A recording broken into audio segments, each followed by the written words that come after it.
Can you truly feel secure in a relationship if your partner is emotionally and or sexually consensually involved with somebody else? Let's explore this together and break down whether secure attachment is actually possible in non-monogamous relationships. But spoiler alert, it absolutely is, and we're going to talk about how. Now, non-monogamy in simple terms involves having romantic, emotional, and or sexual relationships with other people with the consent of everyone involved. So this could mean polyamory, open relationships, swinging, or a monogamous structure, or something in between, because non-monogamy is a big umbrella term with lots of things underneath. The key difference between non-monogamy and cheating or infidelity is transparency and consent. Now, multiple intimate relationships may seem at odds with secure attachment, that wonderful sense of safety and trust in a relationship, but it is achievable in non-monogamous relationships. We're going to talk about how, and we'll bust a few myths and offer some tools for success.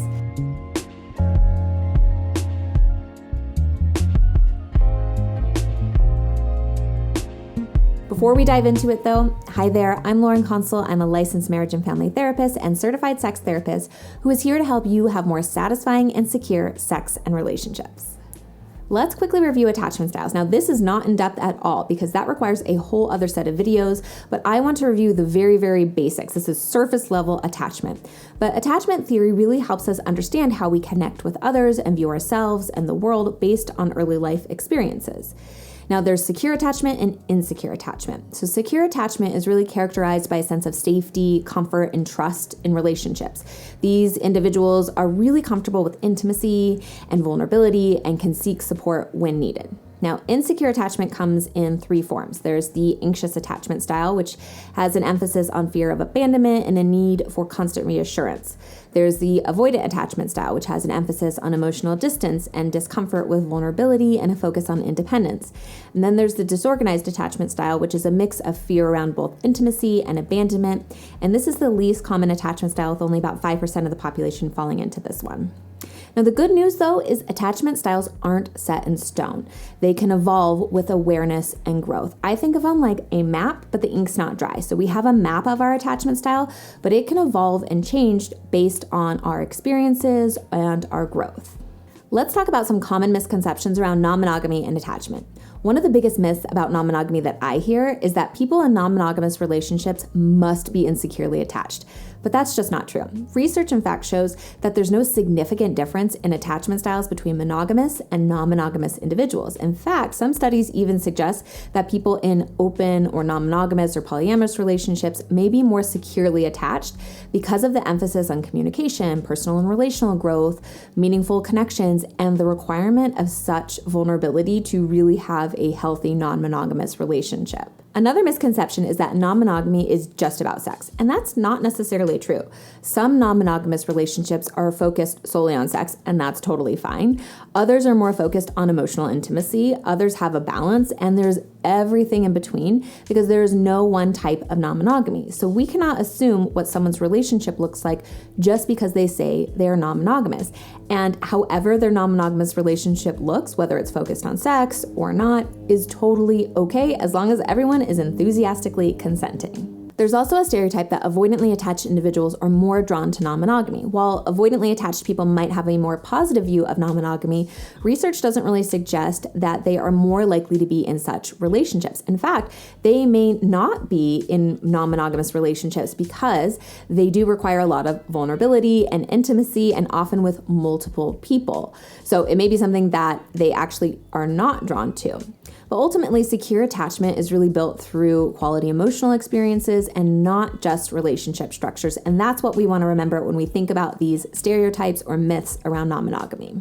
Let's talk about challenges of non-monogamy for different insecure attachment styles, because people of all different attachment styles engage in non-monogamy, and there are different ways that they may navigate it or have certain struggles. Now, anxiously attached individuals may struggle with jealousy or fear of abandonment, but having multiple partners to meet emotional needs and open communication can really be beneficial for somebody with a more anxious attachment style in healing that. Avoidantly attached individuals may struggle with vulnerability and emotional intimacy, and that may feel really challenging. However, non-monogamy can also offer space and autonomy without compromising meaningful connections, which can be really helpful and healing for those with an avoidant attachment style. Now, those with a disorganized attachment style, balancing closeness and space can be particularly tricky, but having multiple partners can sometimes meet diverse emotional needs and again can be healing for those partners. Now, the core issues that arise in non-monogamous relationships aren't usually all that different from issues that arise in monogamous relationships.